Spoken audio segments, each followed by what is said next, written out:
Yo, what's good, y'all? Welcome to another episode of Who Needs a Classroom podcast. My name is CShreve, aka CShreveTheProfessor. It's great to have you here with me today. So, wanted to talk today in kind of a story format. I've done that on here before, and it's kind of fun to use that for a narrative kind of guide. So today I'm going to talk about branding in the context of an old work story. So I think branding was first introduced to me and its concepts maybe in college. Some guys on my team, this is at Virginia Tech, we had become a Nike team, and some guys on my team had, I guess, maybe had an armband or some socks or something, and it didn't show the Nike sign, right? So I guess Nike sent a letter to Coach Beamer saying, hey, you got to have the Nike branding showing, basically. So that was kind of an early lesson. Was like, okay, if they're gonna sponsor your team and they're gonna, put money and kind of make your uniforms and back you, then you better, let that flag fly. So it was an interesting kind of first thing. And then another thing in that same time frame was kind of being introduced by Coach Beamer to what the Virginia Tech brand was. And I think there was a couple of times where maybe somebody had said something maybe semi-disparaging after a game about the other team. And so Coach got in this habit of the game would be over and you'd almost watch him kind of brainwash us. Like he would say, all right, in the post-game meeting, you got to, we talk about the other team with respect. They played hard. We got to comment their effort, or compliment their effort. We got to, comment on how tough they were, how hard they played. He would almost just feed us these lines so that at the post-game conference, instead of having the ability to freelance and maybe say something wrong, he would almost have given you these canned lines. And I think it really was, he wanted to kind of brand Virginia Tech as kind of humble winners and have this attitude that he really wanted to instill in everybody. So that was kind of a branding thing. But the story I wanted to tell with kind of that as my introduction backdrop was when I worked kind of my first real, it wasn't my first real job, but it was the first real job I was really excited about. I'd had a job working at a hospital wellness center, and it was a great first job, but it wasn't I wasn't as excited about it. But this next one was, and the one the story is from working with Velocity Sports Performance. This was in Greensboro, North Carolina, and that particular one is no longer a Velocity. It's now run by a close friend of mine, but at the time it was run, as this, I guess licensed franchise, of this greater model, Velocity Sports Performance. And so at one point I went to the corporate headquarters and did this whole training where I got way more versed in branding. But one of the early branding experiences I had was when I think it was maybe a corporate partner, maybe he worked in Velocity or he was a friend of the company, or I don't know, it was kind of this interesting, it was a pretty large corporation, and I guess maybe he was a higher up lawyer, or I'm not even sure, what vice president type position he had in the company.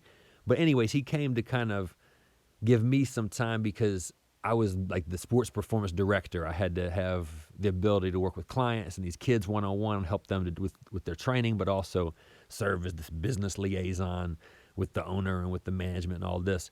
So he was there to kind of, just train me and kind of help further standardize me from a corporate perspective. So I got a good bit of branding kind of stuff from him.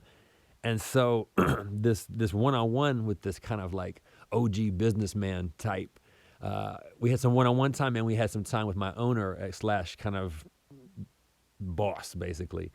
And we had this hilarious moment, or I thought it was hilarious in hindsight. And so all three of us are in the room, and I guess they're really trying to give me my branding 101 time. And he says, all right, let's go ahead and let's use this as an example. He says, all right, if you were going to ask for a cola, what would you ask for? And I, without missing a breath, said a Coca-Cola. And they both looked at me like I was, completely wrong and said, well, and they kind of both were like, well, I don't know, where you're from, but around here it's a Pepsi. And they proceeded to tell me how Pepsi was the preferred brand. And I guess this is, North Carolina, this is the southern point of view. And I was raised in the South pretty much my whole life in different places around the South. But my parents are from like Pennsylvania. Their families maybe are from like farther back in Pennsylvania and Ohio, and kind of don't represent necessarily the Southern point of view. So to me, Coca-Cola is a bigger American brand, and so to have them kind of attempt to tell me that Pepsi, or tell me that I was wrong, that the branding I had received was incorrect. And I thought it just cracked me up. Like right off the bat, I almost instantly discredited them because that felt ridiculous. Like I was like, I think you're wrong here. I think if you go and ask a whole bunch of America, pretty sure Coca-Cola has a pretty large share in the value of the cola market, especially in American history. I could be wrong on that. Y'all can inform me if I'm wrong there, but it was just an introduction to kind of to like, I felt like showing you how in branding you could get one-sided and think what's right, even though there's a whole other perspective here. So it was kind of an interesting backwards lesson I got off the rip, was that they had this viewpoint of what was a branded cola, and so did I, and they were two different brands. So that was an interesting thing off the bat. So then later this conversation, or this kind of session, is kind of like an all day, or I think it was an all day session, or at least had a morning and an afternoon to it. And he comes back, and it was supposed to be one-on-one time, and it was good. He was a pretty educational dude. And then somewhere in there, he decides to ask me, what do I listen to on the way to and from work? And I was just being honest. And I told him I listen to hip hop. I listen to music that I feel inspired by or like, or and whatnot. And he said, "Oh, okay, that's good, and all." And then he gave me this whole thing on how I should be listening to like motivational speakers and really hype myself up and really educate myself in this other way. And that was all good. That was all fine and good that I liked music, and that was motivational to me. But there was other, he really wanted me to go this other way, and he had these ideas and the stuff he had in mind were like, definitely some, corporate hype yourself up. You're gonna be the manager type stuff, and it was just so funny that whole day's conversations were like, I kind of saw there was a old man viewpoint of branding that was sometimes misled in those moments, and I also saw somebody trying to tell me to not listen to the music I want to listen to, which actually would be was helpful at the time. Knowing maybe it was on the radio on 102 Jams or bumping whatever I wanted to bump in the car helped me relate sometimes to the young kids I was hanging out with. It's one of the reasons I was so good at working with the kids and being just having good rapport with everybody, was that I was 20, I think 26, something like that, 24, somewhere in there. And so I was, could relate to them, and it wasn't about getting hyped up and being all like, all right, let's rah, go get it, staff. I kind of led well because I led by example. That was kind of what I learned in sports was, you lead by example, and then others kind of fall in behind you and try to emulate the things you're doing because it's successful. So that was an interesting day in that job. I took notes the whole way through on branding, and I really understand branding pretty well, especially after they flew me out to, I guess it wasn't L.A., but Irving, California, which I think is pretty close to L.A. And we, had a week out there with a bunch of the other SPD, sports performance directors, and we kind of, understood the challenge ahead of us. And that was just a really cool job, made an amazing kind of lifelong friend at that job. And that was a job I almost wish I continued to this day, because working with kids and helping these kids with passionate dreams is one of the most epic things, because you're really just helping them to train kind of in the Rocky sense, like their conditioning, their speed, their explosive ability. So they're having to challenge their what they're capable of and move through their comfort zones. And it's very much like college strength and conditioning, but kind of applied to sometimes those same age kids, but sometimes younger, sometimes kids older who are trying to make the NFL, but have to, didn't have the normal route or whatever, and so they're having to keep pursuing that goal, or they want to, keep chasing the dream, so to speak. So that's a badass job, though, training folks like that. I miss that. One day I may go back over there and, work some. I'm probably going to take my son there eventually. We do that out on the basketball court and the tennis court now, because he's like 10, so I'm giving the introductory stuff right now.